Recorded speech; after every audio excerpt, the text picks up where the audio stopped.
Dunia kita dunia keuangan, fokus kita tuh ke duit aja bro, greediness. Ketamakan. Ketamakan. Itu sebetulnya. Ingin cepat banyak uang, Iya, ingin cepat banyak semua. uang, ya kan. Memang biasanya kan kesuksesan kita kan diukur dengan banyaknya uang yang kita punyai kan. Betul. Wah dia pakai apa nih, mobil apa? Masa gue nggak bisa gitu loh. Nah ini mengejar lagi gitu. Wise people siapa yang bisa memprediksi krisis ekonomi yang menggoncang dunia? Seperti saat ini, Indonesia pun tidak bisa menghindarinya karena salah satu adalah kenaikan BBM yang kita alami baru-baru ini saja. Jadi banyak orang yang terdampak, orang yang mungkin harus menghadapi kesulitan hidup karena ada kenaikan daripada harga BBM. Dan mungkin juga Anda salah satu orang yang berdampak terhadap kondisi hari ini. Bagaimana cara menghadapi krisis seperti ini? Sosok Vincent Wijaya yang sebagai narasumber kita kali ini, tahun 1998 saat krisis keuangan menerpa Indonesia, ia juga terpuruk karena hutang yang menggunung. Begitu luar biasa, hutangnya itu berlipat ganda karena masalah krisis keuangan pada saat itu. Nah, pada saat itu juga Vincent sudah menjadi seorang direksi dalam perusahaan sekuritas yang memang berfokus pada investment banking. Bagaimana ia bangkit menghadapi krisis seperti itu? Simak cerita dan kesaksian daripada Vincent Wijaya. Hai Bro Vincent. Hey bro. Thank you. Yeah, thank you. Sama-sama juga. Jadi terima kasih waktunya untuk jawaban marketplace. Hari ini kita akan ngobrol banyak. Mungkin kita akan start dari awal bagaimana membangun karir ya sampai hari ini. Saya kan background saya itu akuntan kan. Saya lulus dari Parahyangan tahun 1985, kemudian bekerja di salah satu kantor akuntan yang sekarang terbesar mungkin Ernst & Young, tapi dulu namanya FGB Utomo, dan kemudian beberapa kali berpindah tentunya biasa. Seperti bank juga katanya. Iya. Jadi memang seperti tahu kan, bro, kalau akuntan itu kan stepping stone biasanya. Tahun 1990 adalah sebetulnya keinginan saya lebih besar untuk maju lagi. Saya ngambil S2 di Prasetya Mulia. Dari Prasetya Mulia itu saya gabung ke Bank Bali. Waktu itu Bank Bali, sekarang no more Bank Bali. Dan perjalanan dari Bank Bali di dunia finance ke sekuritas 1992 deh kalau nggak salah, ya. Itu sampai 1998. Saya itu ada di perusahaan sekuritas yang sekarang jadi salah satu perusahaan terbesar di Indonesia.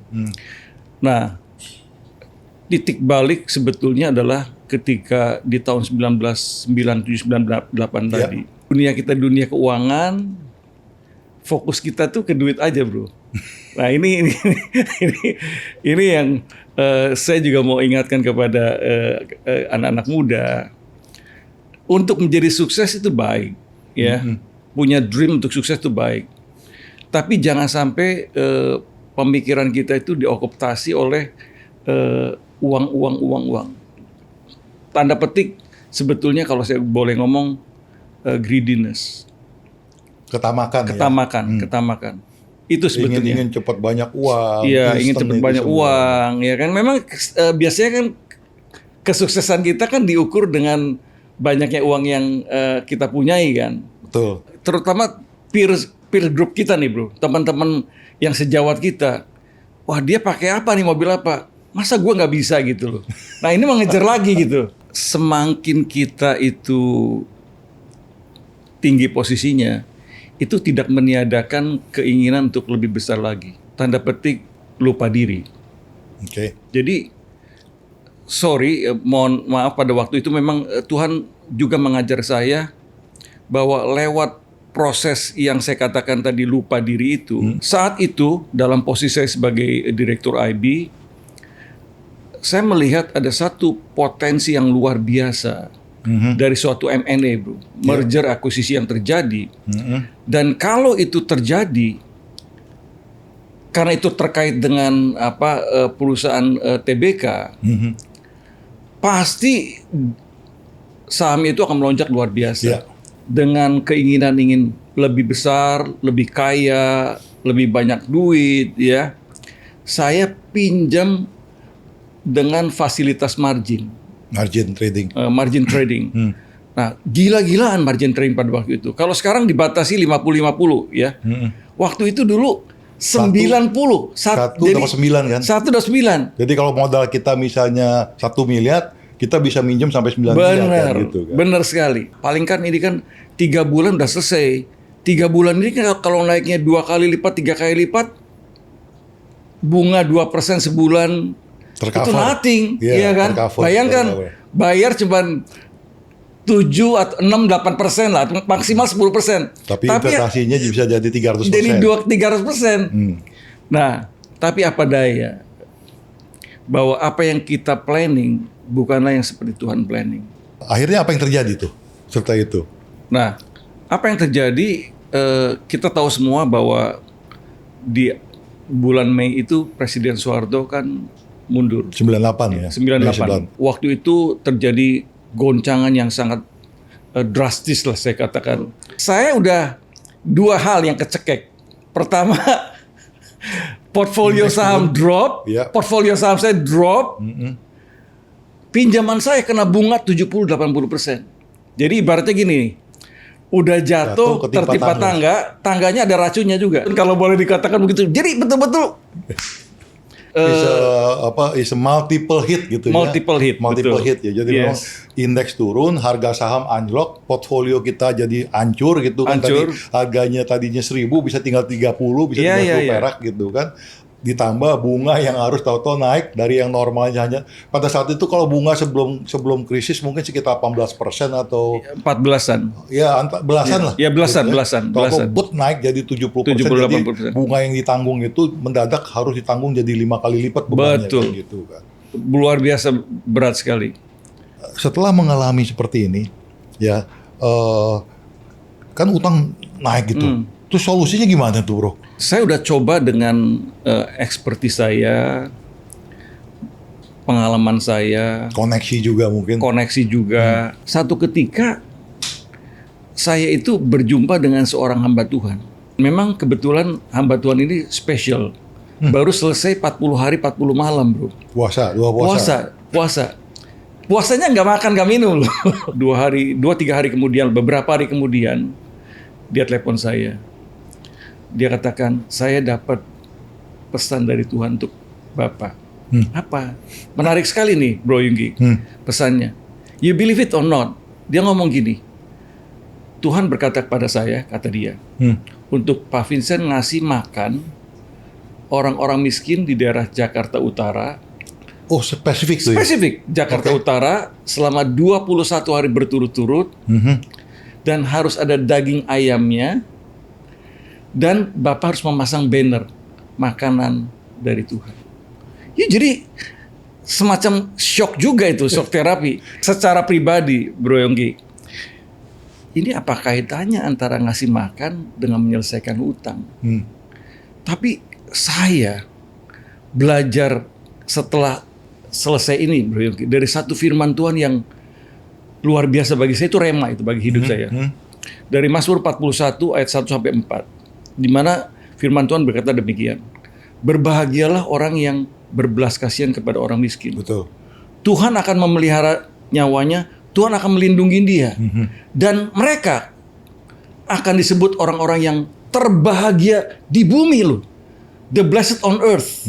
Dan dikatakan di ranjangnya pada waktu sakit, Tuhan akan sembuhkan sama sekali dari sakitnya. Luar biasa sekali. Akhirnya saya akan survei kan. Bukan. Di Marunda, Bro. Oh, oke. Marunda. Nah, kenapa harus ada daging ayamnya? Terus terang aja, itu daerah yang termiskin. Tanda petik ya. Waktu itu ya kita bicara ya. Di mana rata-rata penduduknya itu nelayan, Bro.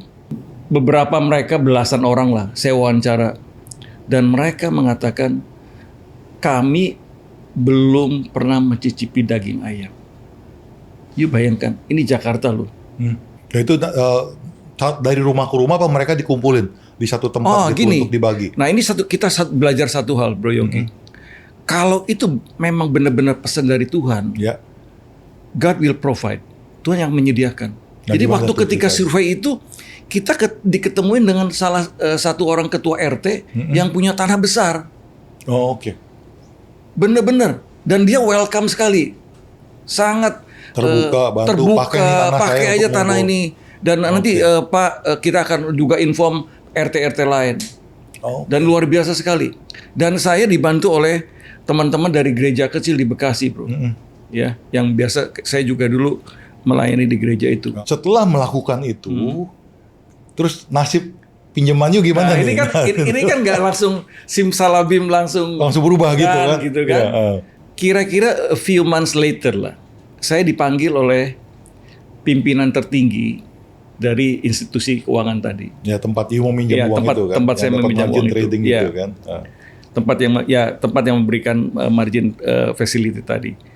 Nah, lalu saya di-hug, kalau bukan intervensi Tuhan, dari Tuhan, nggak mungkin saya dapat saya katakan dua intervensi, atau orang sekarang ngomongnya miracles, ya, Keajaiban. mujizat, keajaiban. Yang Jadi apa pertama, yang you dapat tuh? yang pertama bunga dan penalti yang setengah daripada outstanding loan tadi, pinjaman yang outstanding itu dihapus, Bro. Dan yang kedua, dari pokok pinjaman yang setengahnya lagi kira-kira itu diberikan diskon, haircut ya istilahnya, keuangannya kan haircut, kasih diskon. Kalau nggak salah diskonnya 30-40%. Dan itu pun masih besar, saya harus selesaikan dengan 4 properti di luar rumah saya. Ya. Nah, setelah itu Hutang lunas. hutang zero, Bro. Kita udah bicarakan di loan committee kita, dan ini keputusannya. Luar biasa sekali loh, Kak. Saya katakan nggak mungkin itu terjadi tanpa intervensi Tangan Tuhan. dari tangan Tuhan, nggak mungkin. Waktu dikasih itu, you taken gitu Ya, kan, taken. langsung settlementnya diminta secepatnya gitu oleh mereka. Langsung. Oke. Jadi itu, nah ini juga jadi ada satu. maksudnya gue nggak di struktur utang lu, tapi lu ini gue kasih diskon, gue kasih haircut, you have to pay me. Yes. Oke. Nah, satu lagi yang saya ngelihat ini intervensi Tuhan ini, Bro Yongki. Dari 4 properti yang diserahkan, ini juga luar biasa sekali. Diserahkan ke mereka atau you jual? Diserahkan ke bank. Diserahkan kepada institusi yang yang ngasih kepada yang pinjaman. ini. Jadi oke, ini gue kasih aset aja. Benar. Jadi settlementnya pakai aset, Yes. bukan bayar pakai tunai. Dan kan? harga kan ada harganya dong. Betul. Diselesaikan dengan harga. Biasanya kan kita melakukan kan istilahnya valuation dulu, market price-nya berapa. Benar. Nah itu yang kita ambil atau kita malah di bawah. Benar Gitu. sekali. Nah ini saya melihat satu lagi keajaiban. Harga yang diputuskan untuk diserahkan dari properti tadi, pakainya harga pemasaran, Bro. Harga market. Bukan. Harga kantor pemasaran. Harga kantor pemasaran. Bukan harga Pada saat itu, harga jual kantor Kalau pemasaran. harga di pasar, Hancur. waduh, ancur-ancuran. Itu harga pakai patokan harga yang di kantor pemasaran. Luar biasa. Itu sendiri udah 30. Keajaiban.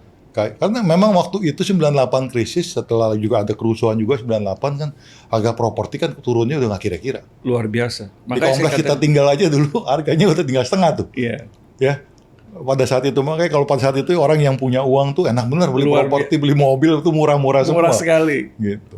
Tapi dia pakai harga pemasaran. Harga kantor pemasaran. Jadi harga yang belum di-adjust dengan krisis yang ada. Benar sekali. Akhirnya jadi berarti kan itu memang dalam satu kompleks gitu ya. Properti itu. Sehingga pakai patokan harga pemasaran. Atau ada beberapa tempat? Ada beberapa, Bro. Ada beberapa. Oke. Ada beberapa. Ya Tuhan luar biasa sekali. Iya. Nah, jadi kalau melihat kembali flashback nih, Bro, ke belakang. Secara godly perspektif ya, dari pandangan Tuhan.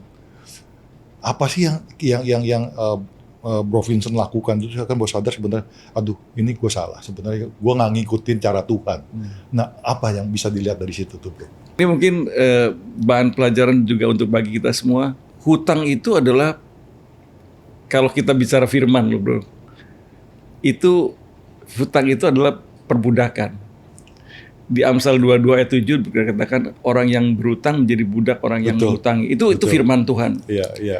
Saya bukan anti bank ataupun minjam ataupun mengutang, bukan. Karena Alkitab tidak melarang ataupun menganjurkan tentang hutang. Betul. Ya, tetapi berhutang itu kita harus punya hikmat. Ya. Kapan kita ngambil, kapan nggak ngambil. Tapi bagi saya setelah lewat kasus saya nih bro, bagaimana Tuhan turn around, nanti mungkin saya cerita. Saya memutuskan dalam hidup saya, I will not borrow again. Aku nggak mau utang lagi. Berhutang lagi. Iya. Apa yang saya pelajari? 2 hal aja. Yang penting hidup itu jangan sombong.